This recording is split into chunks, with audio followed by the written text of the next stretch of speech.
Welcome in, listeners. It's time for the Slumpbuster Fantasy Football Podcast. I'm your host, Juju Talk Sports, and our guest today is going to be Chris McConnell of the Roto Podcast. On today's episode, we talk a little hard knocks, get into some running back tier rankings, and talk the NFC South. But before we do that, folks, it's time to give a shout out to our partner, Caveman Coffee Co. Caveman is a fantastic single source, single origin goodness from a company with impeccable taste and ethics. The people behind it are beautiful souls, and the coffee is delicious fuel for the never-ending quest to do better, be better, love harder, and enjoy deeper. Guys, I tell you, their Nitro Cold Brew is the perfect blend of energy and refreshment in the morning. Great way to start the day. But why stop there? They have their Mammoth blends, which I highly encourage you getting. They have their hibiscus teas, which are delicious. And guys, if you use our promo code SLUMP, you get 15% off your next purchase of any of these fantastic products. cavemancoffeeco.com, promo code SLUMP. Guys, don't be a chump. Use promo code SLUMP and get yourself a case today. All right, listeners, it's time for the episode. Chris McConnell, Juju Talk Sports, Slumpbuster FFB. Let's get it. Let's bust the slump and let's enjoy.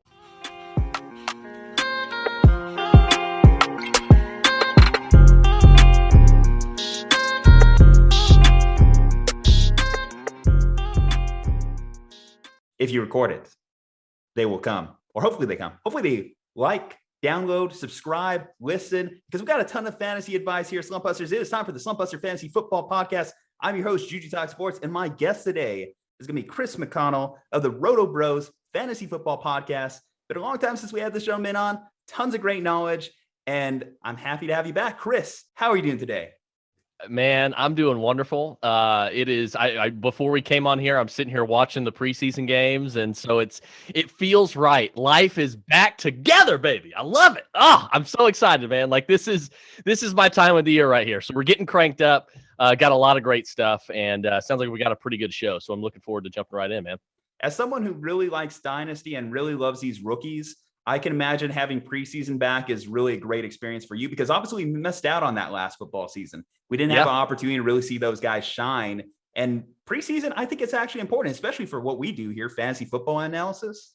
Yeah, no, it really, really is. And people don't realize, like, if you're just, the casual fantasy fan, you don't really understand just how different of a level dynasty playing in a dynasty league takes you, because it's a year-round thing. Like, if you're playing in a casual Yahoo or ESPN or NFL.com league or CBS Sports or whatever, and it's just a redraft league, it's 6-7 months out of the year, and it is what it is, and what. But like when you're in dynasty, you're paying attention to the NFL draft. You're paying attention to the scouting combine, and you're paying attention to college football, and you're paying attention to the preseason games, because you want to see your rookies play in the preseason. This is your first time seeing them in pads and going full speed in preseason. And not only that, you're paying attention to training camp. I mean, I can't tell you, every single day I have NFL Network Inside the NFL training camp pulled up and I'm watching it every single day. And it's like, I want to hear about these guys that I just drafted in Dynasty. And Dynasty will literally, and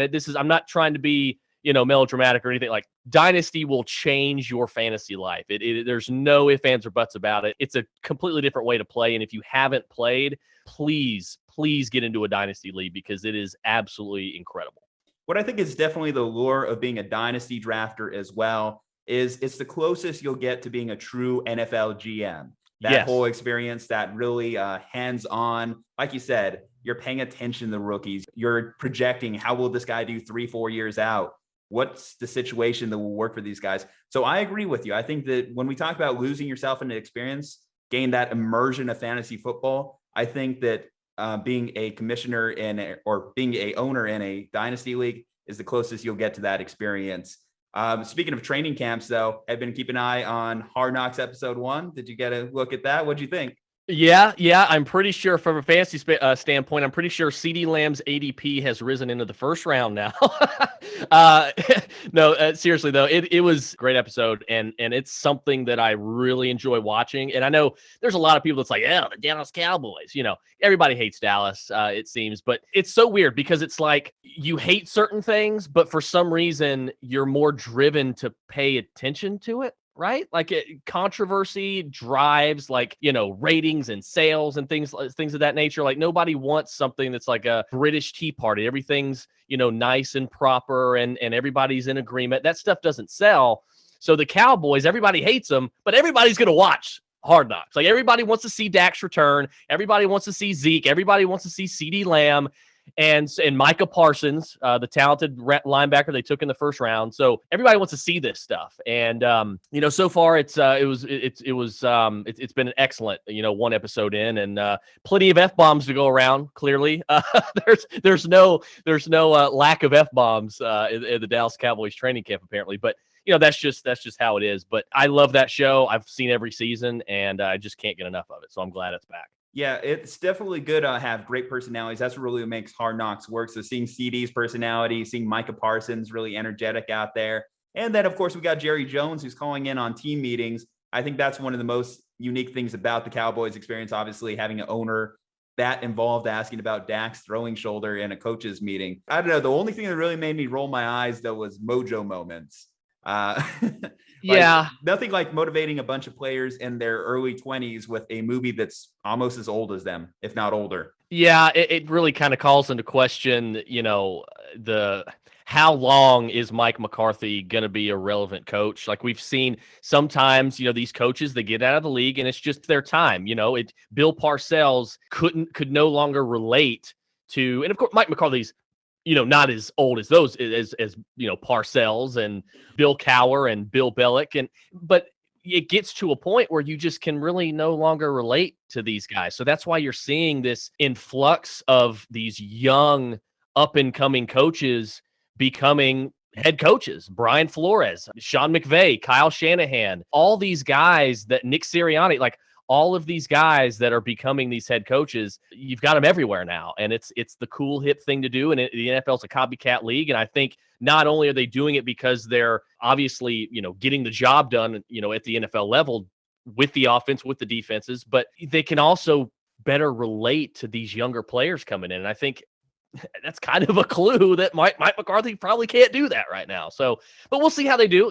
Winning cures everything. It doesn't matter how you're getting it across. It doesn't matter what you're saying in training camp. If you're winning football games, nothing matters. Well, regardless of what the Cowboys' record is, one thing that is for certain is that they are a fantasy goldmine this year. Obviously, when we talk Dak Prescott, CeeDee Lamb, Amari Cooper, and then, of course, Zeke Elliott. And I guess that is going to be my perfect segue into the reason we're here, to talk running backs, which I know you said this is the perfect episode for you.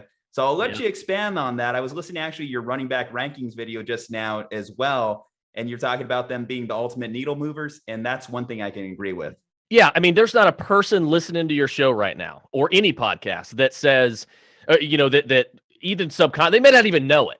But when there's a show or an article, when there's something about running backs, that moves the needle more than quarterbacks, more than receivers, especially more than tight ends, more than IDP. Running backs move the needle. Everybody always wants to talk running back because it's the sexiest position in fantasy football. It's the most important position in fantasy football. And that's, to kind of expand on what I meant by that, that is exactly why this is a perfect topic for me, because I have been so adamant but in the last several shows, the last couple of weeks, for your draft strategy to go running back, get two rock solid, high-end workhorse, do-it-all running backs with a high touch security in the first 2 rounds, and maybe even in the first 3. And I always say, don't go into a draft with a strategy of, well, I'm going to do this in the first round, and this in the second, and this in the third, and this in the fourth, because you could possibly pigeonhole yourself if the draft board does not fall the way you think it will.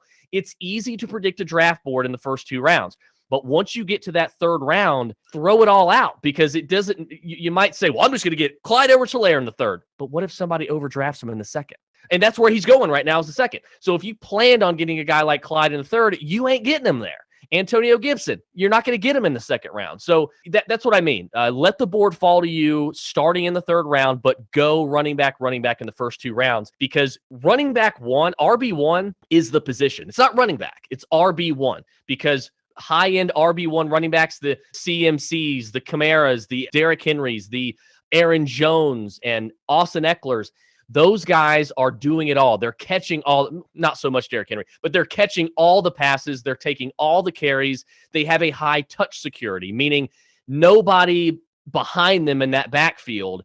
We're not worried about Justin Jackson and Josh Kelly taking touches from Austin Eckler. His touch security is fine. Chase Edmonds, on the other hand, for example, does not have a high touch security because we know James Conner is going to be heavily involved.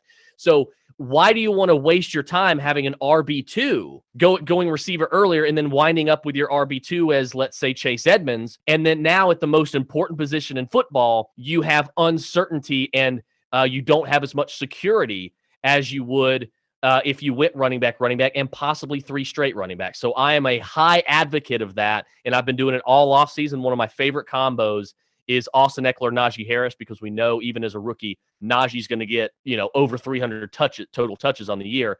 And if you look at almost every single year, look at the top 10 running backs, what do they have in common? Almost every single one of them is getting close to, they're getting 270 plus overall touches. And that is why Najee Harris is going to be a top 10 running back in fantasy this year. And so those are the types of combos that I'm talking about, going in the first 2 rounds. So running backs, it's been all about the running backs for me this year and every year, really. And so that's what I'm really trying to pound the table for.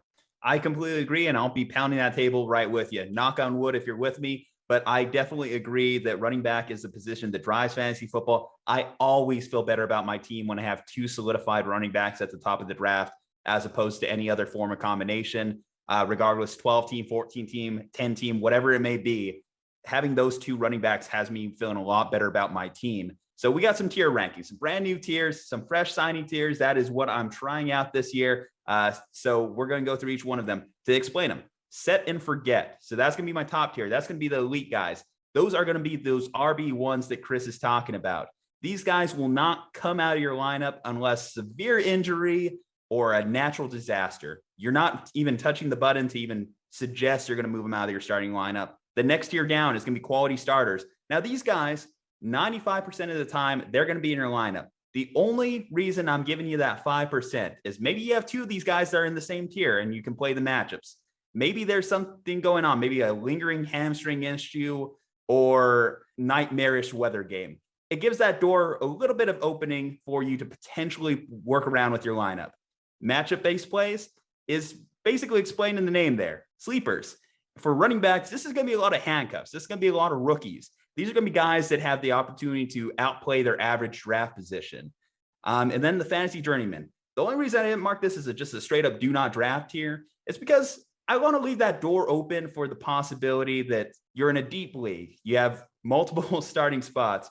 You may have to start one of these guys, but I don't anticipate they'll be on your roster long. In fact, I don't anticipate they'll be on many rosters long. They'll be on multiple rosters throughout the year. And that's why I named it the Fantasy Journeyman tier. But starting first, set and forget. 5 names I have listed here: Christian McCaffrey, Dalvin Cook, Alvin Kamara, Derrick Henry, and Ezekiel Elliott. Chris, are you fine with that tier? Is there any names that you think should go on it or some names that you think should be off it?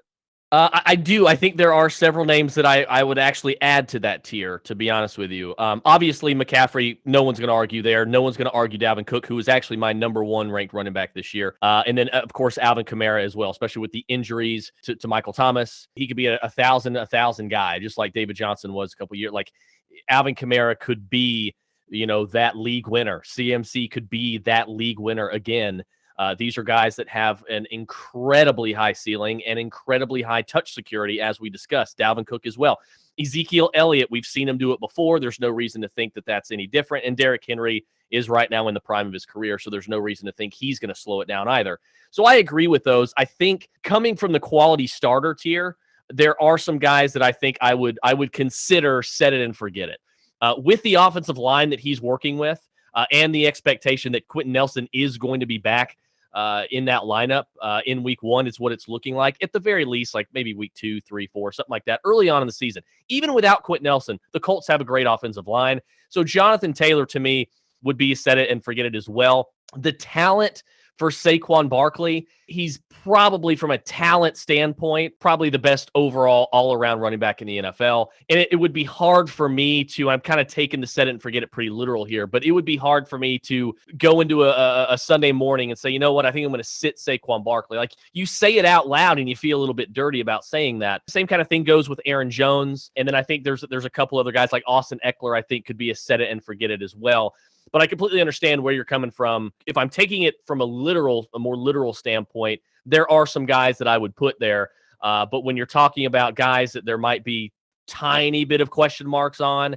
And you can just go from straight up highest tier of tier one. It's really hard to argue with any of these guys. But yeah, I mean, the 5 that you have listed here, like I said, it's hard to argue. But there are some other guys I think that I would probably allow to sneak in there a little bit. Okay, well, let me expound on some of those. So Saquon Barkley, the reason that I kind of gave a little bit of hesitance in pushing him up to the elite tier, and by the way, I love Saquon and I'm going to be very high on him coming into the year. Obviously, he is coming off a major knee injury. It wasn't just a torn ACL. There was also some patella tendon injury in there involved as well. And the Giants offense has been very lackluster over the last couple of years. I don't know how much of an improvement Daniel Jones is going to have from year 2 to year 3. I'm hoping it's going to be a great one, as I have him as a potential fantasy sleeper in our quarterback rankings as well. But should he struggle, should he still have those problems with that turnovers, I think that could only affect Saquon in a negative way, especially if there's some negative game scripts,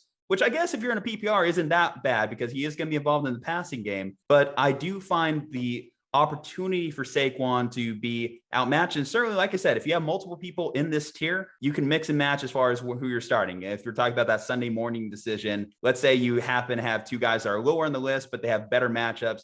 Saquon's going against, I don't know, the number 1 ranked defense, and Daniel Jones has looked horrible for the last 3 weeks. Maybe an opportunity there. Jonathan Taylor, love the guy. Led me to a fantasy championship last year, and I owe a big deal of debt to the guy. But like you mentioned, Quentin Nelson being out, Carson Wentz being out, it sounds like a lot of loaded boxes early against Jacob Eason and Sam Ehlinger. And I think that could potentially knock down his value a little bit. Now, as far as guys that are in the set it and forget it tier that I maybe kind of wavered on, but I'm happy that I ended up settling on putting in this tier. I will say there is a little cause for concern. Yes, you mentioned Derrick Henry is in the prime of his career, but we have seen a negative trajectory of guys that have ran for 2,000 yards in their career. Different points, but, back end of 20s, it is always possible. And then you mentioned too earlier, he's not that involved in the passing game. So there is opportunity for Derrick Henry to potentially take a step back. I know people are very high on his backup there. Spacing on the name right now, but they did say that it is possible that we could see him lose some touches this year. Change in offensive coordinator from Arthur Smith to Todd Downing. I think there are some things that could potentially affect Derrick Henry this year, but at the same time, the only reason I put him set it forget it, because going back to the literal definition of it, I would hate myself if I looked on a Sunday morning and Derrick Henry had that 200-yard, 3-touchdown game and was stiff-arming 10 guys across the field. Yeah. Ezekiel Elliott, obviously the yards per carry have been consistently going down, but with Dak back, I think the Cowboys offense is going to be competitive again. It's going to compete. And I think that Ezekiel Elliott is going to be one of the big beneficiaries from that because, I think the main thing that people forget with Zeke is he was the most consistent fantasy running back over the start of his career. One of those guys that was always in the elite tier. And then last year just kind of happened and was like, whoa, is he more of a matchup based play? But I think that he could really rebound this year with having the stability at quarterback again. And those are just kind of some explanations of guys in that tier. Any more kind of deliberation on set it and forget it? Not really. Like I said, I think some of the quality starters, the problem I think with some people, if you draft Saquon Barkley, where are you drafting him? You're taking him in the first round. Jonathan Taylor, you're taking him in the first round. Aaron Jones is like very back of the first. Very beginning of the second. So when you're taking a guy at that point, if you're going in on a Sunday, here's the question you should ask yourself. How good are you going to feel saying, I use so much draft capital on this guy just to put him on my bench when the going gets tough? And that's really kind of the only thing I think I would argue with guys like Barkley and Taylor and Jones and Eckler, of course, as well. But look, I completely understand the worry with, guys like Barkley, even Nick Chubb. Like we've seen Nick Chubb, probably the best pure runner of the football in the entire league. The problem is Kareem Hunt. And why is that a problem? Because Nick Chubb doesn't catch the passes. Kareem Hunt catches the passes. So, Nick Chubb's, his touch security is not very high, but he still remains one of those, in that RB1 tier. I think he was RB11 last year, I believe, if I'm not mistaken. He even missed a couple games, I believe. So, it's really kind of hit or miss there. But I feel like, there are definitely some guys that, you can move up to that first tier, but I completely understand the reason of being skeptical, on some things with Jonathan Taylor and Saquon Barkley as well. Okay, well, let's go on to the next tier down. Let's go really into the quality starters tier. So we mentioned Saquon Barkley, we mentioned Jonathan Taylor. Also in this tier, Nick Chubb, Aaron Jones, Antonio Gibson, Austin Eckler, Najee Harris, Clyde Edwards-Helaire, Joe Mixon, David Montgomery, Josh Jacobs, Chris Carson, Daryl Henderson, and my surprise one that I think is going to really push into this tier, Trey Sermon. Out of this tier, are there any surprises that you may have, people that you may want to move down?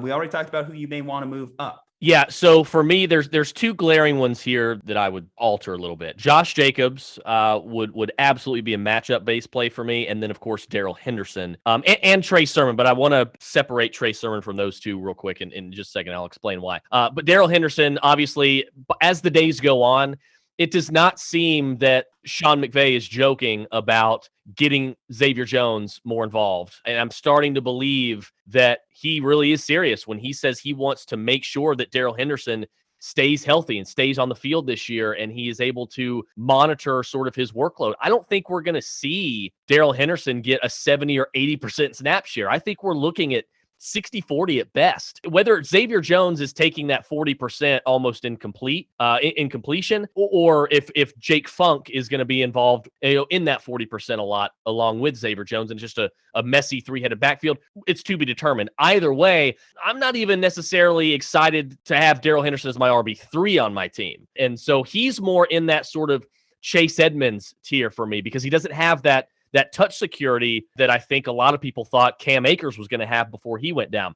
Josh Jacobs is the same way. I think we all liked Josh Jacobs because he was getting the workload. We saw him finish RB8 last year because of that workload. Well, what's the problem now? The workload, his touch security is in serious and dire trouble because Kenyon Drake has been brought to town. He has been brought there to do the exact same thing that Sean McVay is talking about doing with Daryl Henderson. It always seems like Josh Jacobs is nicked up, right? So they want to keep him on the field and as healthy as possible, but they're going to have to bring him off the field in some form or fashion. So they bring in Kenyon Drake, and what it looks like, Kenyon Drake's going to be the primary pass-catching back. So it's going to be like almost like a Nick Chubb, Kareem Hunt sort of dynamic over there. This is like the Nick Chubb, Kareem Hunt of the RB2, tier, right? And so I think we really need to look at that. And I have almost zero shares. I think I actually have 0 shares of Josh Jacobs because of this. I'm going to take Kenyon Drake 100 times out of 10, significantly later on in the draft. I think he's going as like RB40 or like low 30s right now. And so you're able to get him really late as like a solid RB4, RB5 on your team. And that's something that I'm really excited about because why am I excited about getting Kenyon Drake later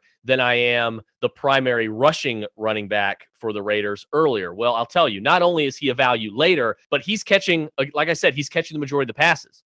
What does that mean? We all know, or we should know, that on a per touch basis, receptions for running backs matter a lot more than rushes. Why? Because if a running back has 10 carries in a game and then 10 receptions in a game, 10 targets in a game, how many of those targets, how many of those receptions are going for negative yards? At worst, 1 out of 10 of those is going for negative yards. Probably all 10 are going for at least 1 yard or no gain. Those rushes, you might have 2, 3, 4 of them that are for negative yards. So receptions matter, and they add to the ceiling, which is why guys like Austin Eckler and Aaron Jones, these primary pass-catching running backs that are also the primary rushers on the team, are so much more valuable than guys like Chase Edmonds and Zach Moss and Devin Singletary and guys in those sort of tiers. So Josh Jacobs really, really worries me this season. And as far as Trey Sermon, I love Trey Sermon. There has not been really anybody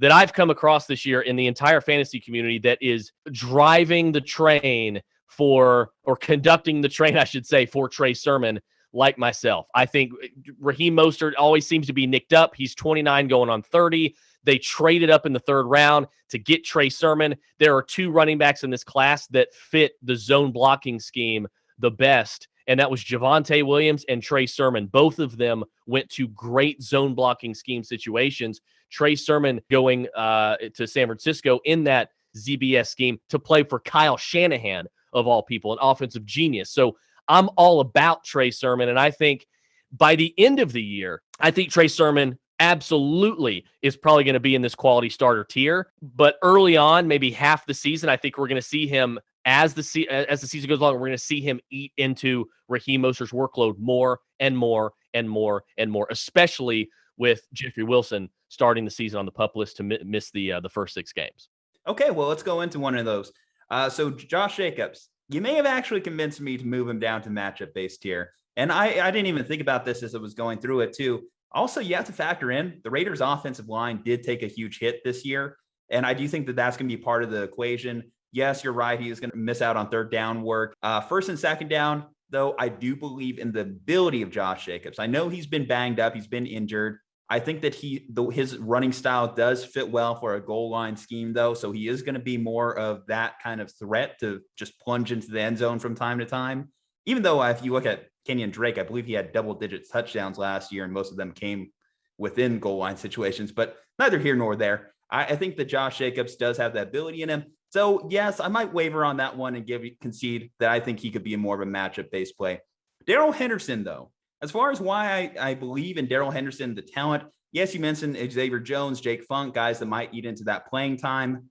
But Daryl Henderson was one of the highest graded players according to PFF last year.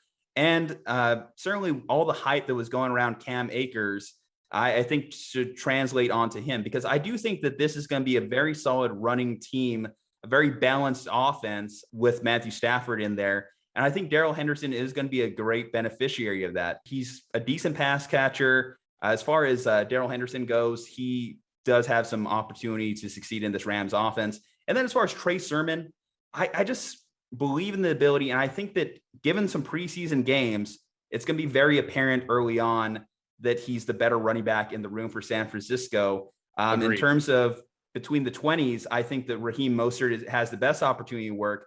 But I think Trey Sermon is going to be the guy that the Niners are going to turn to, certainly in goal line situations as well in the red zone. And I do think that between that combination of things, I think Trey Sermon is really going to assert his dominance very early on. And it may not even be that much of a weight as much as people think. And then you even mentioned, great point, Jeff Wilson Jr. being on the PUP, I think is going to allow more opportunity for Trey Sermon to succeed.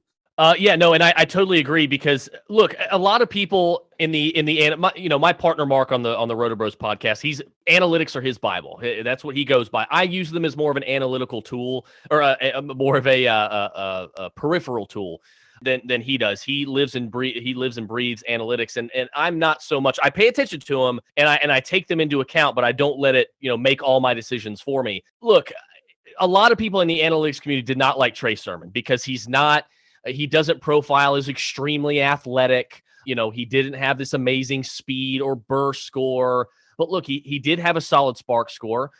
This is a guy, look, he's not going to run a 4.3 or 4.4. But look, I think he's extremely physical. He knows the system. This is a good offense. This is a good team. This is a great head coach and offensive philosophy. Trey Sermon really, to me, profiles as a guy who can be a bell cow. And I know a lot of people point to his college production. Oh, he couldn't be the guy in Oklahoma, so he had to transfer to Ohio State. He still couldn't be the guy. It was Master Teague up there.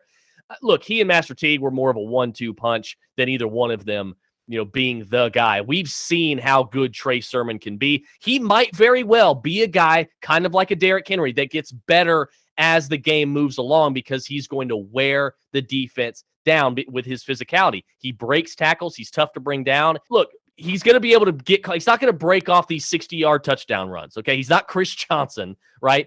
He's not going to be able to do that. And that's fine. I don't need my running back to do that. I wish that they would, but it's not what I need, especially when I'm a team that likes to sort of rotate backs a little bit. We'll see if Kyle still plans to do that this coming season, but I believe in Trey Sermon, and I think this was a pick that Kyle Shanahan believes in. And that's why he traded up for him.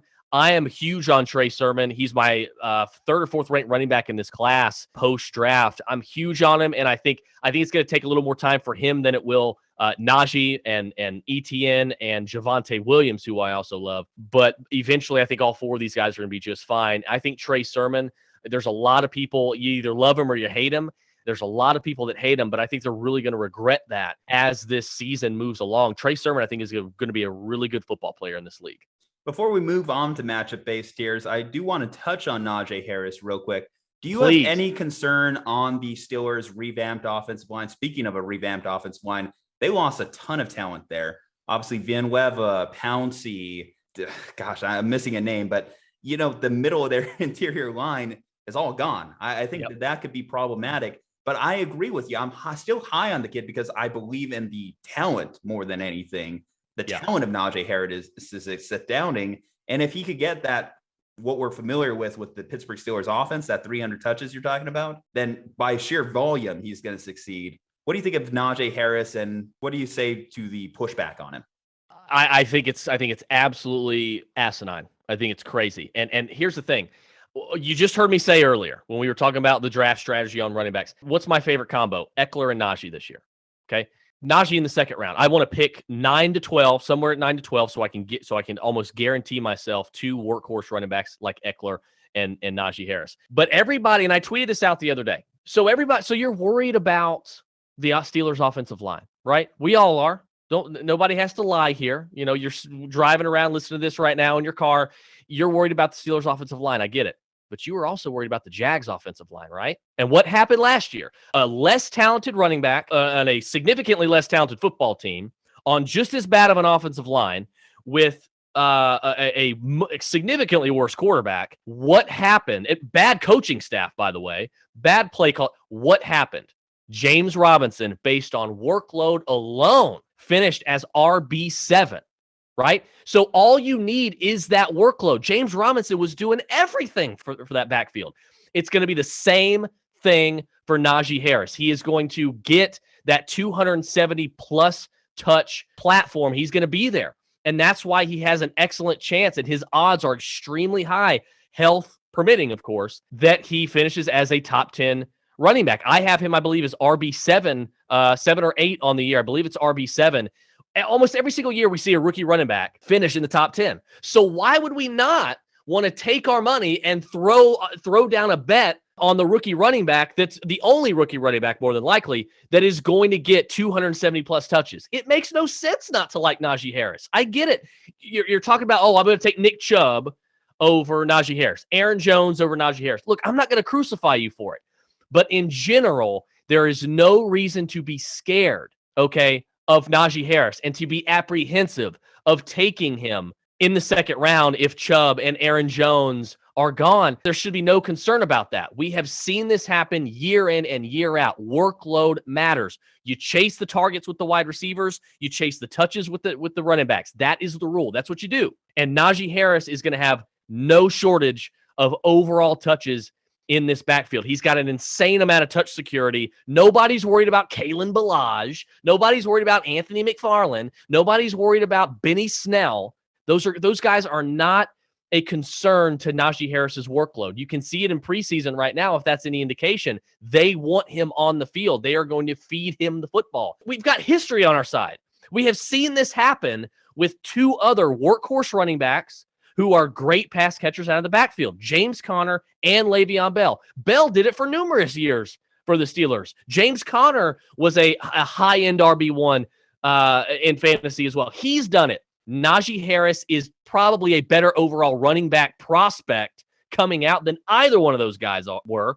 And I don't see any shortage of touches coming for Najee Harris's way. Do not be scared to draft Najee Harris. Draft him with the utmost confidence, as if he's been doing it for 6 years, because you chase the touches, chase that workload. Najee Harris has a high ceiling. He has a high touch security. He checks all the boxes. I get it. They lost David DeCastro as well on the offensive line, but they did put a little bit of a pretty solid Band-Aid, adding Trey Turner to the offensive line. But again, the Jags offensive line was bad too.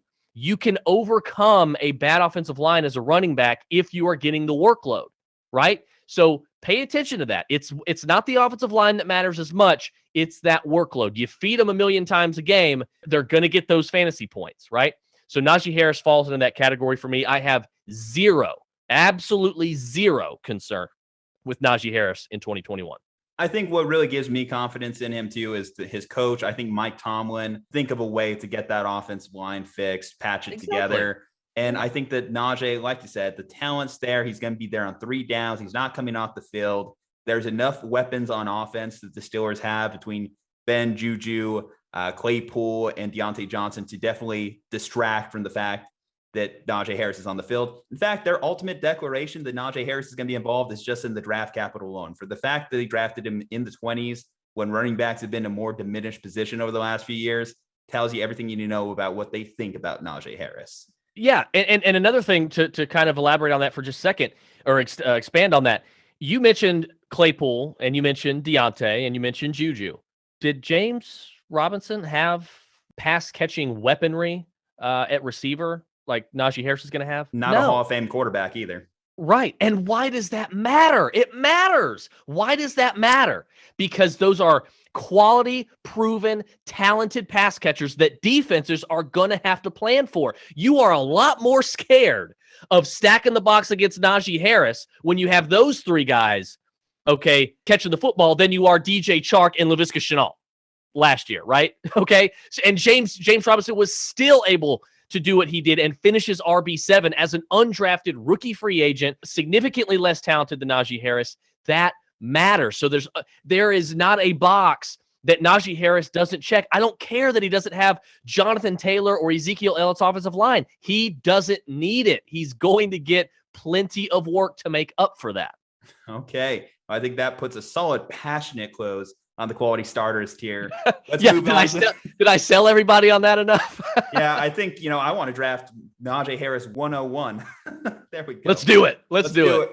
Against all the odds. Actually, I did that kind of last year in one draft with Clyde Edwards-Helaire. I don't know if I completely regretted it, but it was not the most solid decision. I just really like Clyde Edwards. I was expecting more from him. Well, you better like him a lot more this year. They should have one of the best overall offensive lines in the league this year after having one of the worst. Clyde Edwards-Helaire, there's a reason his ADP shot up from 33 back in April and early May, and now it's at like 14 to 17. So you can't get him in the third, fourth round like you could before. You got to take him in the second round. He's a good pick. Le'Veon Bell's gone. I know they added Jerick McKinnon. Jerick McKinnon's he's not a work. Clyde Edwards-Helaire is going to be a workhorse in this. Look, if he doesn't succeed, Clyde Edwards-Helaire just isn't any good. That's the bottom line. He's just not as talented as we all thought he was. And maybe LSU's receiving game and passing game were opening up a little more holes, making him look a little bit better than he actually is. Clyde Edwards-Helaire is a damn good fantasy pick, even as your RB2. And if you can get him as your RB3, I mean, hats off to you. But look, they completely revamped that offensive line. It is going to be really good, and Clyde Edwards-Helaire is going to have a lot of holes to run through this year. If he sees some touchdown progression as opposed to regression, I think that would be one of the make or breaks, because there was going back to week 1 of last year against Houston where he got stuffed 3 times on the goal line. That you saw that a lot last season. And if he converts a few more of those, then that's going to put him firmly entrenched at that top end running back 1 standards that we all expected from him coming out of LSU. Moving onward, let's get into these matchup based tiers. And I already know the first name on this list is going to be one that stands out to you based off, again, listening to your thoughts here. So matchup, Deandre Swift, Miles Sanders, Myles Gaskins. I guess I'm just hating on the Miles on this one. Kareem Hunt, James Robinson, Travis Etienne, so a pair of Jaguars there. Mike Davis, J.K. Dobbins, Chase Edmonds, Raheem Mostert, Ronald Jones II, Leonard Fournette, so a couple bucks, Melvin Gordon III, Damian Harris, Zach Moss, Gus Edwards, and Nyheim Hines. Now, there's going to be moments in the sun for each one of these guys, I believe, throughout the year. Obviously, matchup-based tiers, if you just play it smart, if you're doing your job as a fantasy owner, you should be able to guess right on these guys from week to week. Now, I know the name that we're talking about here and the name that I was kind of alluding to, DeAndre Swift. So I know that you are very high on DeAndre Swift. You have him as a top 15 running back, if I'm not mistaken. Yeah. And obviously, I guess I'm just not as sold on the Lions offense, and that explains this tier.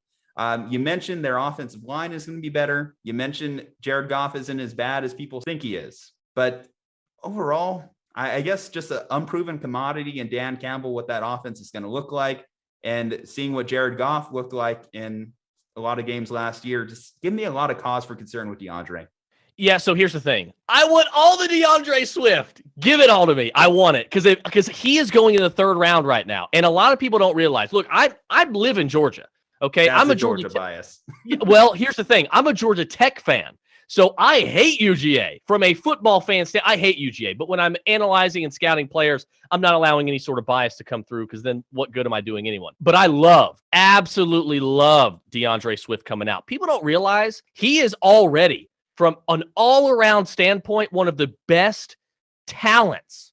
I'm talking talent here, pure talent at the running back position. This guy is incredible, and he can do it all. I understand people looking at Jamal Williams and getting a little scared. I get it. He's a decent pass catching running back out of the backfield. He proved that in with the Packers, but he never stopped Aaron Jones, right? He never stopped Aaron Jones from scoring 18 touchdowns. He never stopped Aaron Jones for being the RB1, RB2 in his magical season in, 2018, I believe? 2018, 2019. He never stopped Aaron Jones from being an elite top tier running back in fantasy. Why am I all of a sudden going to think that he's not going to do the same thing with DeAndre Swift? DeAndre Swift, to me, the fact that you could get this guy who is such a excellent pass catcher out of the backfield, he's a better receiving back than Jamal Williams. Let me go ahead and make that perfectly clear. It's not like it's Kareem Hunt and Nick Chubb here. Like if DeAndre Swift was Nick Chubb not catching a lot of obviously Nick Chubb can, he's just not because Kareem's there. But if DeAndre Swift was going to be in this Nick Chubb sort of role where he wasn't going to catch the majority of the passes in the backfield, I'd be right there with you. I'd be a little worried. I have him as RB 12, 13, but I think he's anywhere from 12 to 15. There's always one of these guys that you never see that ends up as an RB1 or high-end, strong, borderline, RB1, RB2. I think that's going to be DeAndre Swift this year. And I think a lot of people are probably going to be surprised because they're looking at the Lions and they're saying, oh, the Lions suck. Jared Goff, dropping down for Matthew Stafford. He's not good. I think this offensive line with Penei Sewell is obviously going to be much, much better, much improved. I think that's going to be a good thing for DeAndre Swift. I do think this team is going to be losing, and I think they're going to be throwing the football a lot more. They don't have a lot of quality pass catchers. Who's their number one wide receiver? Is it Rashad Perriman? Is it Tyrell Williams? Is it Quintez Cephas? Is it Amon-Ra St. Brown, a rookie? It's going to be TJ Hawkinson. That's who's going to lead the team in targets this year, barring hell. So for me, I think the sky's the limit for DeAndre Swift. And the fact that you could get a guy with this all-around skill set and workhorse running back profile, that's a steal in the third round. And at the end of the third round, mind you, like that's where you're getting at the end of the third round, you can get DeAndre Swift, which is incredible to me. And I have been tripling up on running backs if the board falls to me the right way in the third round. And I get a guy like DeAndre Swift there while other people, want to wait for Josh Jacobs. I'm going to take DeAndre Swift. I think he's going to absolutely be a salivating fantasy pick this year after the fact. I think a lot of people like yourself are probably a little more apprehensive, and I understand it. It's not like it's, Najee Harris where I can't understand it. I get where people are coming from. I just simply disagree with it. I think DeAndre Swift is going to be, I think we're talking a 70-30 workload. I think that's, and that's at worst. I don't think we're seeing a 50-50, 60-40 split with he and Jamal Williams. I think DeAndre Swift is going to take this rock. As long as he can stay healthy, is going to take this rock, and he is going to absolutely soar this year. So I love having him as a third-round pick, and I love having him as my third running back on my team and first running back off the bench. Okay, well, let's talk about that duo. You kind of alluded to this name a couple times throughout the pod. James Robinson. So you mentioned, obviously, last year he was a surprise sensation, undrafted rookie running back, bad Jaguars offense, and yet he still finishes in the top 10. This year, Urban Meyer goes out there and acquires Travis Etienne to pair with Trevor Lawrence, to pair with Clemson teammates, and it has a lot of people questioning what's going on with this backfield. Was James Robinson just going to be a smoke and mirrors act from last year? Will Etienne fully take over? What's Etienne's target share going to be? Because definitely he's been out there as a slot wide receiver in OTAs. Does leave a lot of possibility for him to be a primary pass catching running back as well. What do you think we should expect from the Jaguars backfield? And do you like either one of these guys more than the other? In fantasy, I do like Travis Etienne. Look, he's got first-round draft capital. First-round draft capital matters for running backs. They're going to use him. They plan on using him a lot. He's already being used as a primary pass catcher. Here's the thing with James Robinson. I think he's good. And if I were a head coach, number one, I wouldn't have drafted a running back in the first round because I think in real life, running backs don't matter. You don't have to draft one in the first round. It's a waste of a draft pick. Draft them in the 5th, 6th, 7th round and find that diamond in the rough, the James Robinsons, the Phillip Lindsays. They are so much more, Chris Carson, they are so much more common. You're finding one every year. Like they're so much more common than they were, in yesteryear and decades prior. But so here's the thing. James Robinson, if they are planning, it's a copycat league. If they are planning a Nick Chubb, Kareem Hunt type of split, type of backfield, if that's what he's envisioning, James Robinson could be an RB2. Initially, that may be what they're planning.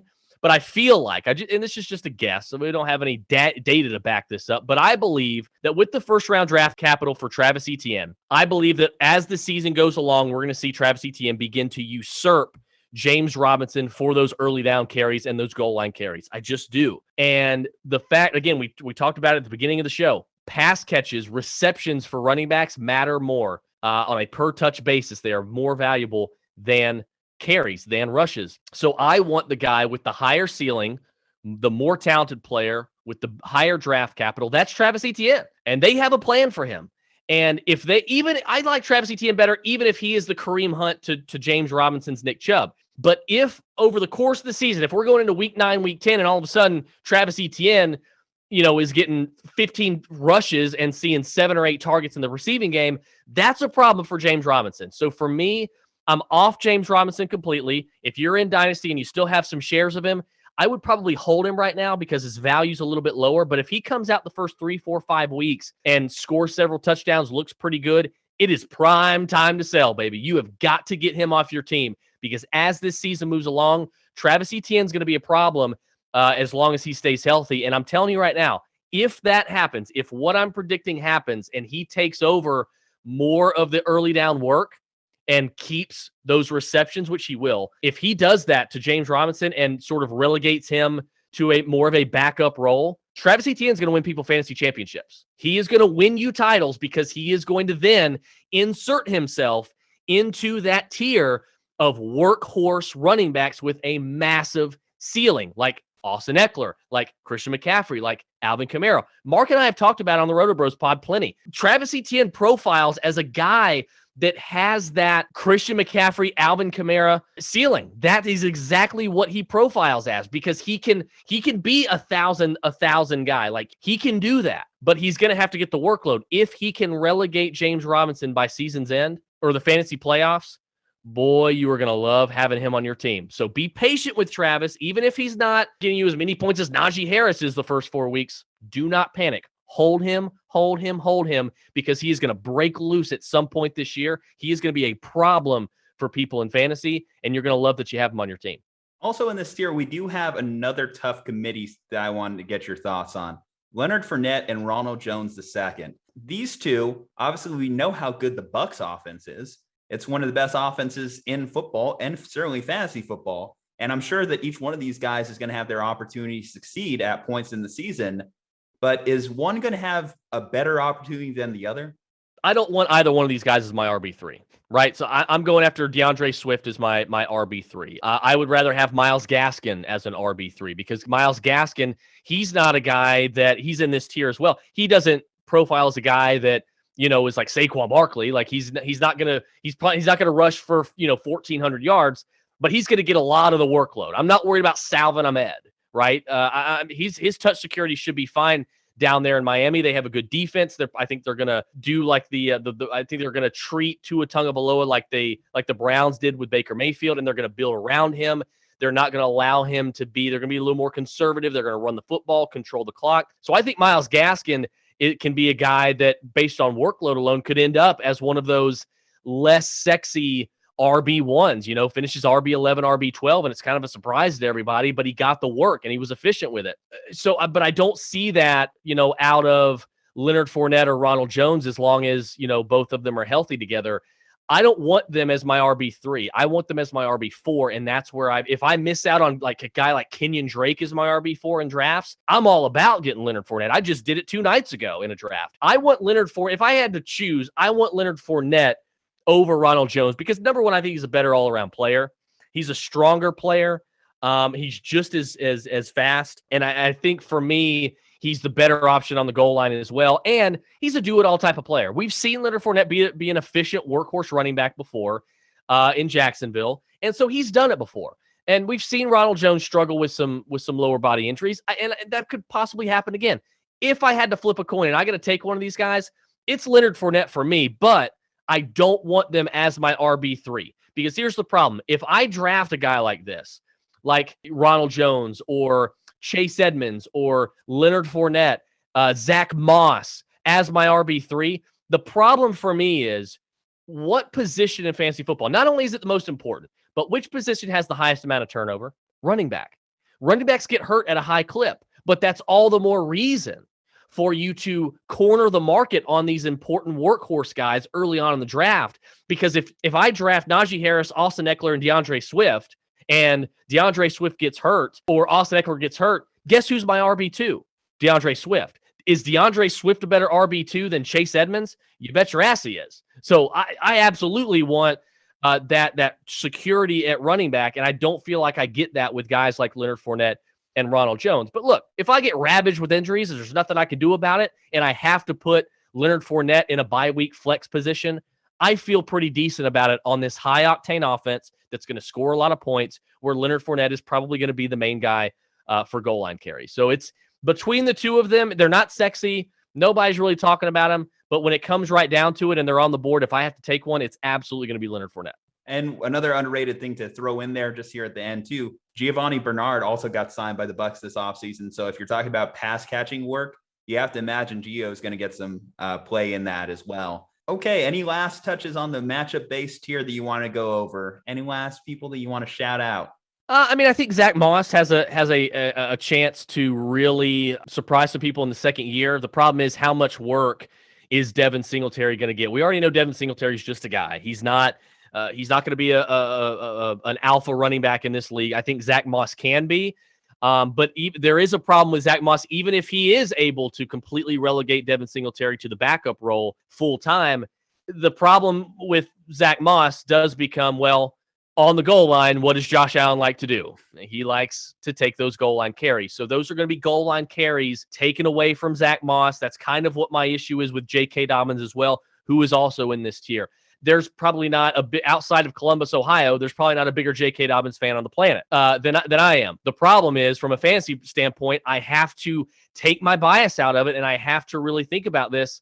J.K. Dobbins, his upside is capped. Not only does he play on a team with Lamar Jackson, he also plays on a team with Gus the Bus. Gus Edwards is not going to be relegated to the bench full time. This is going to be a 60-40 type of split, I believe, 65, type of split. And I think that Gus Edwards is going to get his fair share as long as he's healthy. And I think if you're taking J.K. Dobbins as your RB2, you might want to think a little bit more about that. And I think I'd be okay with J.K. as my 3. But, man, that's a dice roll. That is a dice roll because I just don't know I don't think J.K. Dobbins, again, touch security. It's important to remember. I don't think his touch security is that high. So guys like that, I think, have a chance to really make some noise. But again, their quarterbacks can be a problem for them as well. I tell you, Kareem Hunt is one that I battled on moving him into the quality starter tier as well, mostly because of how prolific I think the Browns are with the run game. For the record, though, I will dispute you on one thing here. Kareem Hunt and Nick Chubb isn't the prototype. That goes to Mark Ingram and Alvin Kamara. Who copied who first? I'm saying. That's true. That's true. They are the OGs of that particular sort of. We've had a lot of thunder and lightning. The D'Angelo Johnson. And, yes.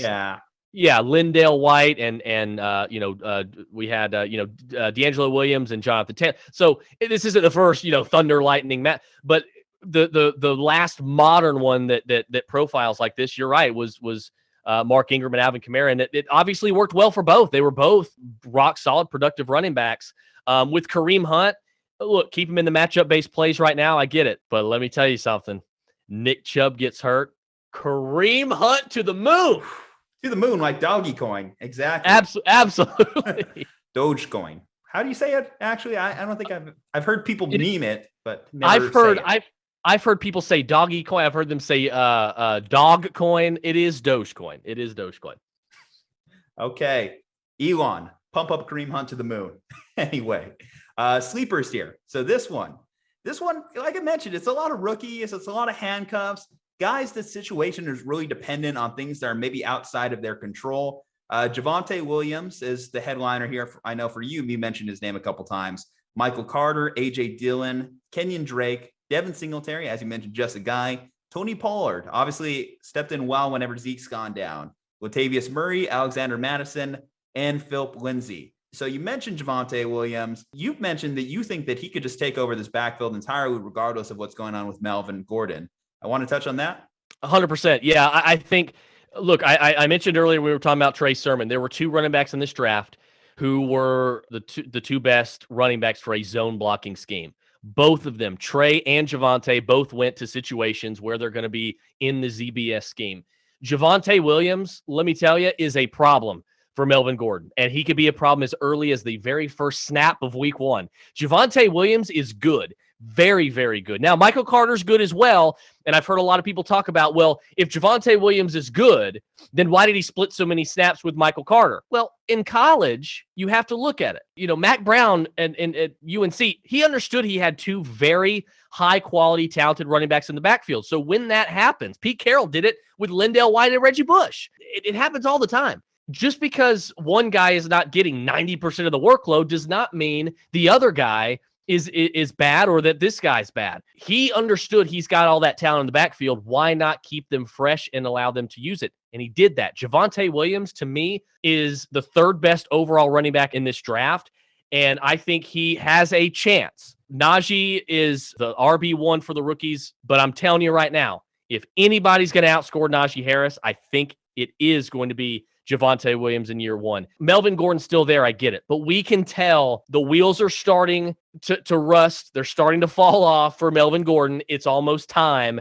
He's becoming less efficient. He's becoming worse of an option in that backfield to take a lot of the work. Javonte Williams is a do-it-all running back in a scheme that fits him. This is going to be more of a run-heavy offense, I believe now, especially with Teddy Bridgewater, Drew Lock there.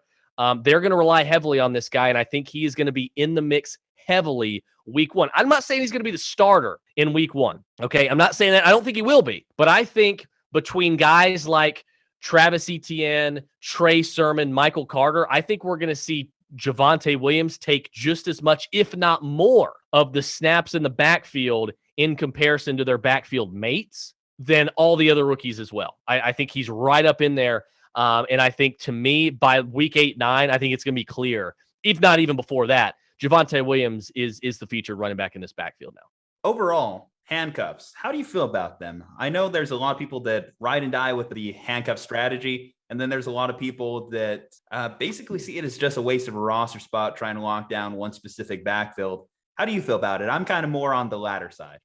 Listen, if you are handcuffing your own running backs, you are doing yourself an injustice. This is important, and I cannot stress this enough to people that are listening. If you take anything from this podcast, if you take anything from the words that I'm saying, take this.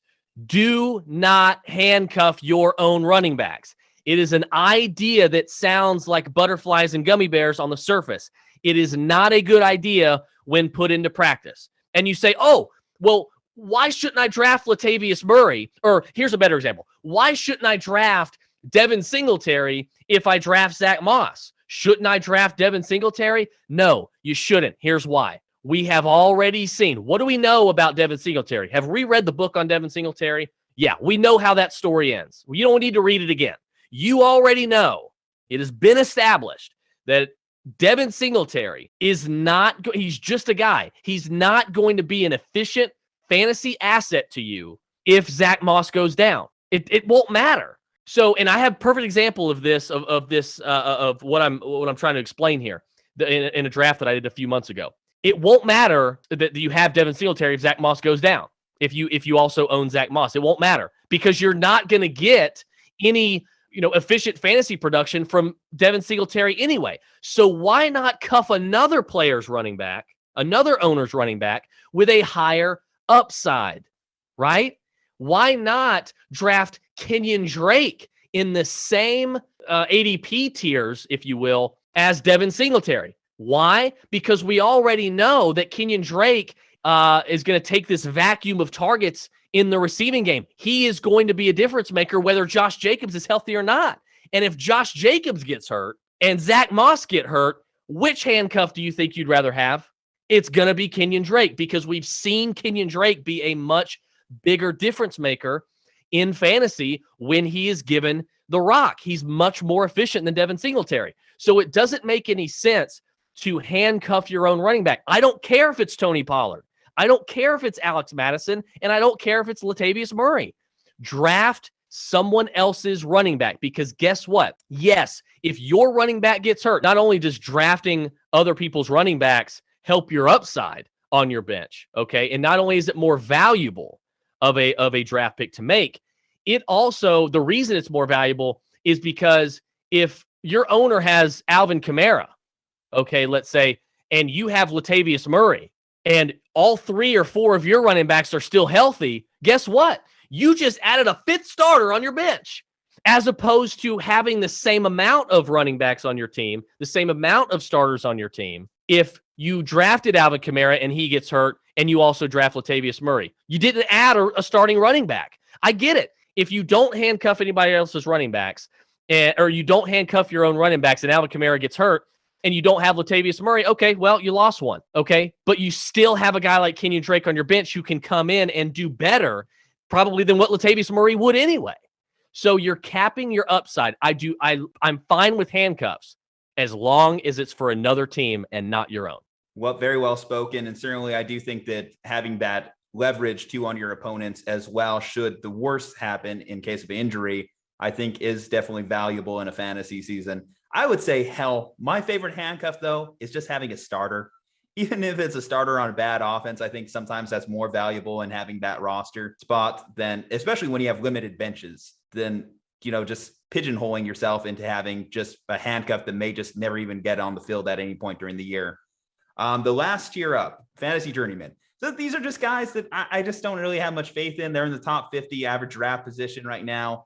James Conner, I know, is one that you mentioned. You mentioned he's going to get involved in the Arizona offense.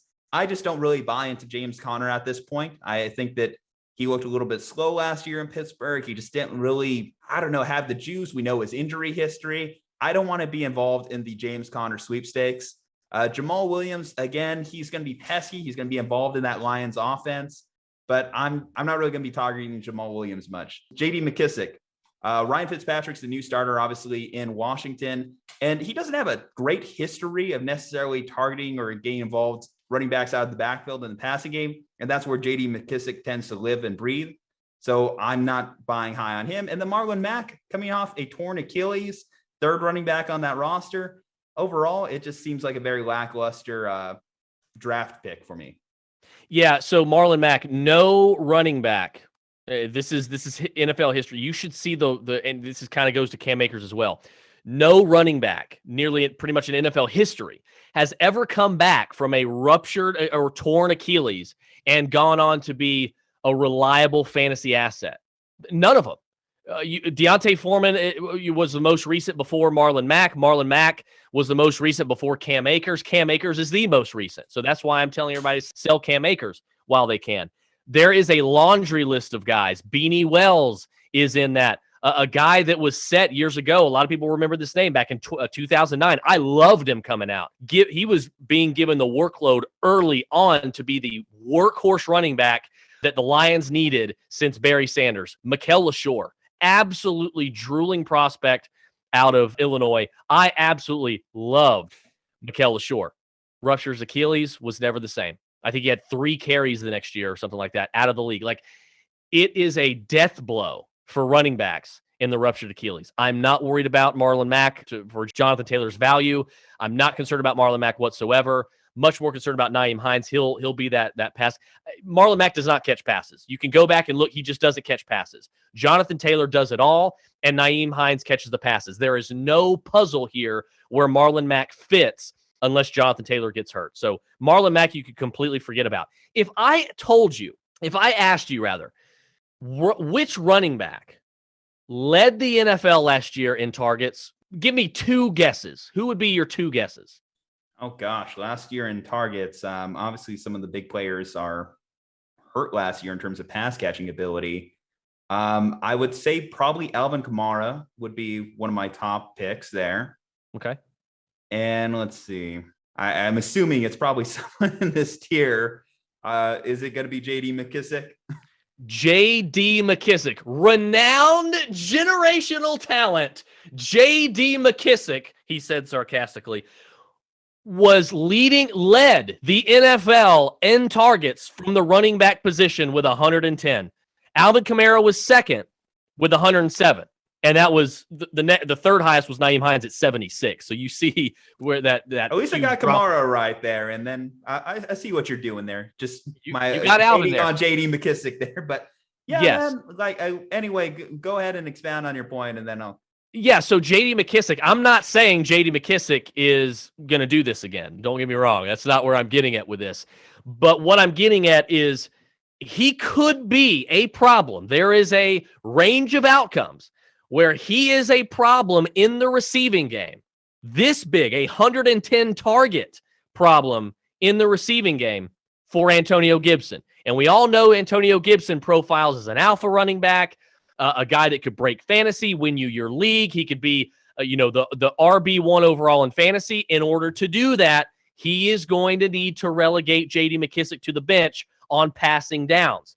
Last year is not a good indication that that is going to happen. Ryan Fitzpatrick's there, doesn't really drop off to running backs that much. We know that. We'll see what happens. It's not out, dump off Alex Smith anymore. We'll see what happens here, but that is something to keep in mind. I love Antonio Gibson. He's like top 13 running back for me this year. I think for the most part, I think he will relegate J.D. McKissick. But when you're drafting Antonio Gibson or trading for him, you need to keep that in mind because J.D. McKissick obviously is a threat. This isn't just a guy that caught 50 passes. He was targeted 110 times. He caught 80 of them. Okay, he caught 80 of them. He was second to only Alvin Kamara in total catches. So targets, he was number one in the NFL. So keep that in mind as well. But to JDM himself, I'm not worried about him. I'm not drafting him. I'm not concerned. Look, if he's on your waiver wire and you got a free bench spot on a deep bench, okay, whatever. You could take the chance. Again, he could be a handcuff to the Antonio Gibson starter, right? Handcuff other people's running backs. But I'm not really concerned with it. James Conner, we don't even know if Chase Edmonds is going to be the RB1. We don't know. That's the problem. There is no touch security for James Conner or Chase Edmonds. That's why I don't want to mess with this backfield. I've sold all my shares. I don't want it unless I am getting one of these guys as my RB4. I don't want him as my RB3, but if they're the fourth running back on my team, look, I can deal with that, right? In a Cliff Kingsbury offense, they run a lot more than people think. Yeah, I'm going to be fine with that. The problem is, who's it going to be? We've seen James Conner be a workhorse when healthy. We've seen him be an efficient running back workhorse when healthy. He could absolutely be the RB1, the leader in this backfield over Chase Edmonds. And he's going significantly later. So you might want to think about James Conner. He's definitely the guy on this list under this fantasy journeyman column that I would take over any of the, Jamal Williams, J.D. McKissick, and Marlon Mack. That's for sure. No, I think that James Conner will have occasional upside, but man, I just tell you, it's been multiple years since we saw that healthy workhorse James Conner. And I think at this point, I'm just selling all shares. But the reason, again, I didn't name this column, just do not draft, is I respect that every league is different. Every league has opportunity. Every league has deep benches. And these people, like I said, are just going to be passed around multiple benches. They're going to be the puff pass column, basically, as well. Yeah, that's a good way to put it. All right. Well, perfect. That's a lot of information. Hopefully, if you're going into your drafts, you use it accordingly to bust the slump and win your league. But Chris also has other expertise, and that pertains to our division breakdown series. So we are turning our attention this time to the NFC South. As always, starting from the bottom, working up to the top, the last place finisher in this division, coincidentally, is Chris's Atlanta Falcons. Last year, they finished 4-12. This year, I have the Falcons finishing 7-10. So modest improvement. Obviously, new coach in town. Traded away Julio Jones, which is one of the big names in the offseason. Overall, this team, I think they're just middle of the pack right now. I don't think they're doing anything truly exceptional. I love Matt Ryan to death, but I just can't see them as a playoff team this year. Yeah, it's hard to imagine them as a playoff team. Could they take that leap? Yes, they could. I'll tell you why they could. We'll start off there. They could because Carolina probably didn't get all that much better. I understand Christian McCaffrey's coming back, yes, but they're still probably not going to be a very good football team. They're not going to make the playoffs, right? They're going to be battling for the cellar in this division. We know Tampa's winning the division. We know that. Let's go ahead and get that out of the way. We're talking about a wild card spot here, okay? They did expand the NFL playoffs, so there is an added wild card in each conference. So there is a bit of a bigger window for the Falcons. I do expect them to finish second in this division. I don't expect them to make the playoffs, but I do expect them to finish second. Drew Brees no longer with the Saints. I don't trust Taysom Hill and Jameis Winston to lead them to very many wins. I do think the Falcons, even though they lost Julio Jones, I do think that Kyle Pitts is going to be, look, he is the greatest tight end prospect we've ever seen. Like, we've seen guys from a physical standpoint come out and sort of, be a little compared to him. Even Jacob Harris this year, who went in the 5th round, I believe, by the Rams, physically compares to Kyle Pitts. Noah Fant physically compares to Kyle Pitts. Vernon Davis from yesteryear compares to Kyle Pitts. But on the field and putting it all together, we have never in the history of the NFL seen a tight end prospect with the ceiling and the ability and the all-around skill set and talent of Kyle Pitts. So this is a next generational type of player, and I think he's going to be an instant impact player from day one. I think we've seen the learning curve for rookies at tight end be a problem. This isn't just your Max Williams, Hayden Hurst type of, first-round tight end. This is a totally different animal and a totally different beast than we're talking about with Kyle Pitts. I don't think it's going to take him long at all to be an instant impact player. I think in the first preseason game, we're going to see Kyle Pitts do some special stuff. So I think that's going to help kind of take off the blow from losing Julio Jones. Calvin Ridley, obviously, one of the best arguably the best young running back, or best young wide receiver, I should say, in the NFL. And look, Matt Ryan, say what you want about him, but he's been a pretty reliable starter as well. He's been a high-end starter. He's a very good quarterback. The problem, I think, is going to be that offensive line. They're going to have to be able to run block for Mike Davis and Kadri Allison. They're going to have to pass block for Matt Ryan. We'll see how that shapes up. That's going to be the key. And obviously the defense as well. Now, the good thing for the Falcons defense is that defensive coordinator Dean Pease came out of retirement. That is huge.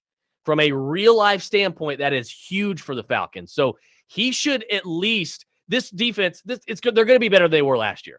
It's hard to be worse. They're going to be improved. How improved? That's going to be the question mark here. I do think they are going to be a better defense. They're going to tighten it up a little bit. It's still probably not going to be all that good, but they've got to try to generate some pass rush as well. That has been a problem since the John Abraham days. They just haven't been able to do that outside of the Super Bowl season with Vic Beasley, and obviously that was a one-year wonder. So I like the Falcons this year to be in sort of 6, 7, 8 win range, but I don't think they're getting a wild card spot, but I do believe that they finish second in this division. Here's what I do think is something looking on the bright side for the Falcons. The last couple of years, they've been troubled by a terrible start to the season.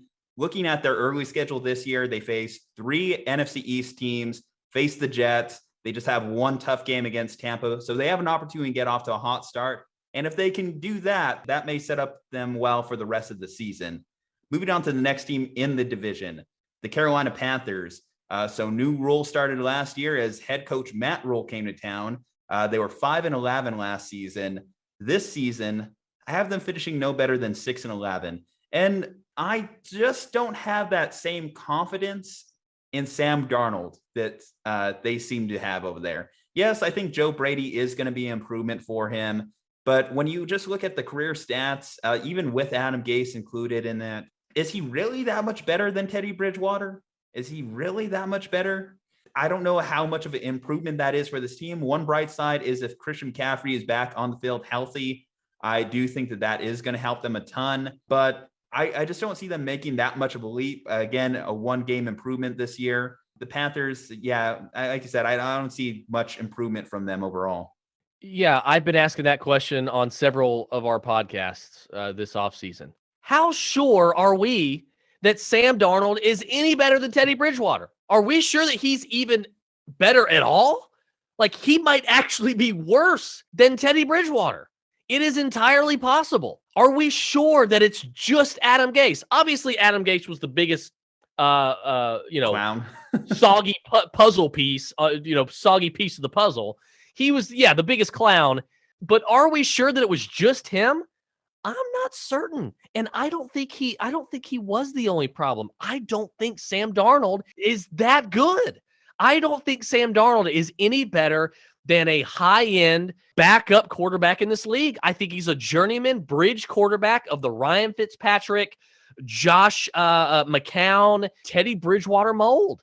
I don't think he's going to all of a sudden flip his career around 3-4 years into it, and he just becomes a fantasy and real-life dynamo. Like, I just don't. I love Joe Brady. I wanted Joe Brady to be the head coach of my Falcons. but I don't think that's going to be enough to turn Sam Darnold into this amazing quarterback that that a lot of people thought he was going to be coming out of USC. I don't see it. And I'm right there with you. 5-12 now, I think.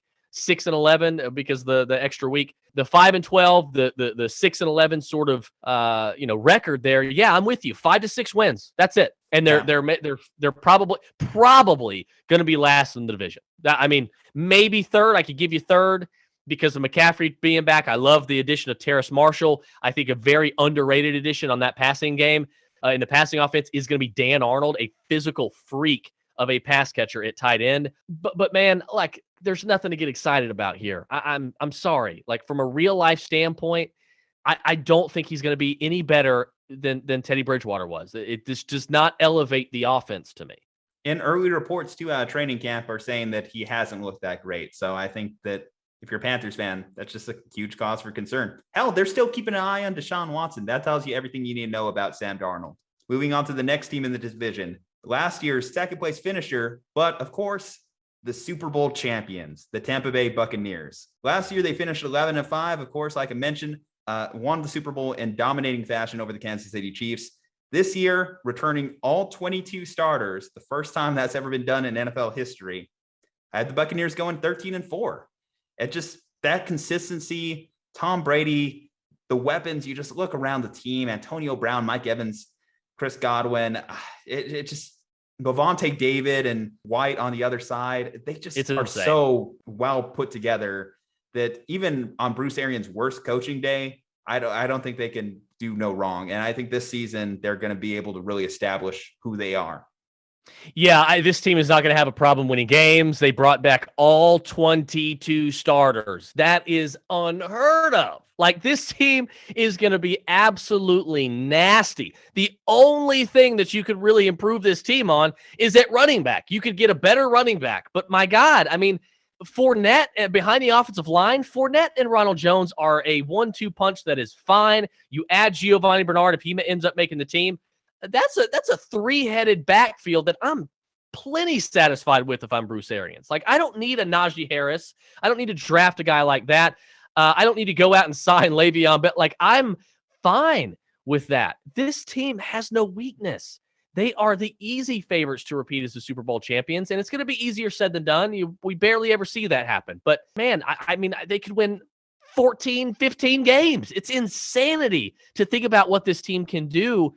They're terrifying. They are absolutely terrifying, and they're going to rip through this division like a hot knife through butter. It's not going to be close. Some people have been even so ballsy as to put them as 17-0. That's too rich for my blood there. I think it's a long season. No matter the continuity, Tom Brady, he knows at this point, they always start slow in September. And I do have them losing a couple of early games, but then just, again, settling into their mold, settling into the talent on that roster. The Buccaneers, they're just going to be good again. I don't know if they're going to repeat the Super Bowl. Like you mentioned, it's a parity-filled league, but the fact that there's no parity on that roster, it just really sits well with them. Closing it out then. So you already kind of spoiler alerted what you think of this team. Last year, the New Orleans Saints finished 12-4. Drew Brees is obviously retired. Turnover at the quarterback position for the first time in a lot of years out there in New Orleans. Yet still, I actually have this team going 11-6.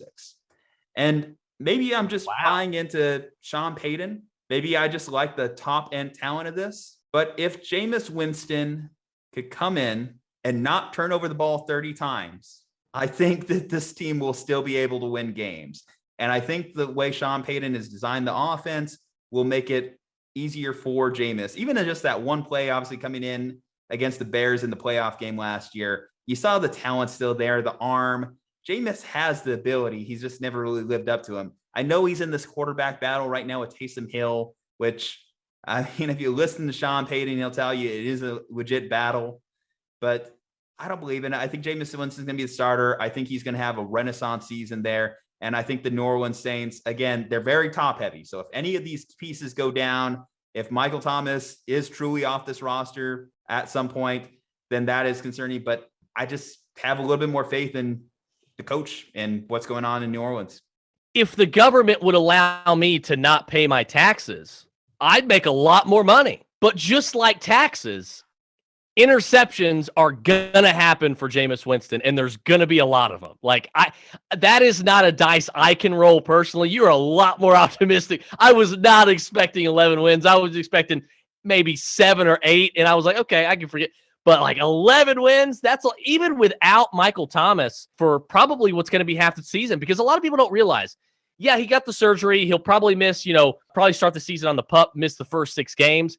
But we've got to realize he's a good football player, but he's not just going to come out right on the field and boom, instantly be the same Michael Thomas. It's going to take a couple weeks to get back into football shape, get back up to speed, and gain a little more chemistry with Taysom Hill and Jameis Winston. And another thing that I don't like, and I cannot stand it about the Saints this year, they are going to use that godforsaken 2 QB system, and it is going to be a thorn in their side. It does not work. I get it. You want to bring in Taysom Hill to be like a weapon. That I don't mind. If you want to split him out wide and put him in the backfield, or, bring him in on the goal line and throw like jump passes like Tim Tebow at Florida was, I get that. That's fine. I'm not going to argue there. But if you're going to be playing in between the 20s and you're going to give on any 2 series, you're going to give Jameis 12 snaps, Taysom Hill gets 9, like that's a problem for me. You can't have this. You gotta be committed to one guy. You're not going to have a good chance to win when you've got 2 guys that throw the football much differently. Mind you, you are having the reason it doesn't work. You are having your receivers and tight ends and even your running backs have to get recalibrated for a different quarterback every single time you switch them out. So look, if you're giving Jameis the ball, if he's getting 90% of the snaps, that's fine. But the problem is you didn't pay Taysom Hill like he's going to get 10% of the snaps. You pay Taysom Hill like he's going to be the full-time starter. That's another problem I have. If he's the full-time starter, I don't believe in him that he's going to be good enough to allow this passing offense to flourish.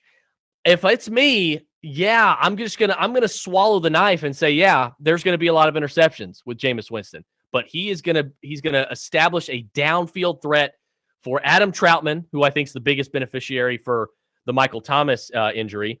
Marquez Callaway, I think, is probably second on that list. And then, of course, Traquan Smith. He's going to establish a reliable downfield passing game for this team if that's what they want to do. Taysom Hill, to me, that's just playing with fire. I'm not big on the Saints this year at all, and I think this is going to be a crash and burn experiment if they give Taysom Hill a either majority or a high amount of snaps as opposed to Jameis Winston. The reason I really don't like that, though, I will say, is I feel like the idea of starting Taysom Hill too is it takes away from Taysom Hill's best attribute coming in and shifting around the offense or shifting around the defense to have to adjust. So I feel as though why Jameis will overall win this is just basically you don't want to take away the best thing you got going with Taysom Hill. But yeah, I understand the concerns. I understand Jameis Winston will definitely have his mistakes and his boneheaded decisions throughout the season. But I guess I'm just banking on the LASIK surgery, man. I'm banking on these weird training routines he's doing, chasing dogs, running around mailboxes, scaring the neighborhood children, whatever he has to do to become a quality quarterback in the National Football League. I don't know. I guess, who knows? Agree to disagree. This is just one of those things. I think the New Orleans Saints are still going to be able to compete this year more than people think. I mean, hell, Drew Brees didn't even have his best season last year, and they were still the division winners. So if they can take an improvement at the quarterback position in terms of what Drew Brees was last year to the potential that we may still see in Jameis Winston, or at least I still see in Jameis Winston, then I think that will be what keeps the Saints viable in 2021.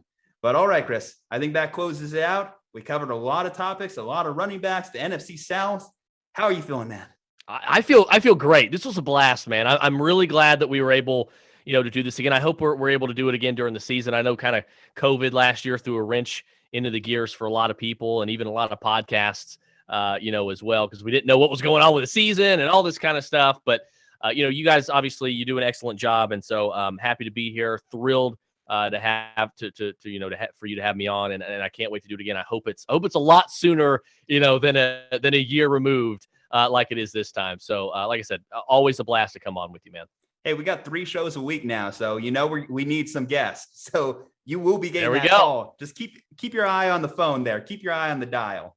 But all righty, Chris. You mentioned you have a lot of stuff that you have to plug, a lot of fun projects that will help fantasy owners win their league throughout this year. So why don't you touch on them? Tell us what the Roto Bros are up to these days.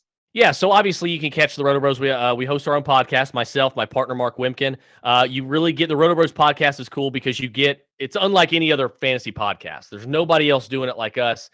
It's unique because you're getting 2 different views on the game. And we don't just disagree to be entertaining and to be interesting. We firmly disagree because we truly disagree. Nothing is fabricated, nothing's made up. He is a diehard analytics guy, and I'm not. And so we see the game through 2 different lenses. So the show itself is just, absolutely, amazing in and of itself. But what we also have going on is we have what we've dubbed the Roto Bros Fantasy Advice Lounge. And we host that on Discord. And what it is, you can go to patreon.com/Roto Bros. You can sign up. There's 2 tiers. There's a silver tier for $2 and a gold tier for $5. Both tiers are going to get you access into the Roto Bros Fantasy Advice Lounge. The gold tier is going to get you some extras. You're going to get some after party. We dub them after party podcasts that we do throughout the year and every week. And so those are more uncensored, unfiltered sort of podcasts that are patron only. They're not released to the public. It's only for patron members. You're going to get Mark's snaps and targets report every week. You're going to get my NFL draft scouting briefs in the off season. And if you play DFS, you're going to get a weekly DFS pod from Joe Pollock and Mark Wimkin as well. And speaking of DFS, if you're a big DFS player, we have a DFS channel in the Roto Bros Fantasy Lounge. We have a channel for everything, best ball, season long in all 3 sports. And we have a DFS channel, and we have plenty of other channels as well.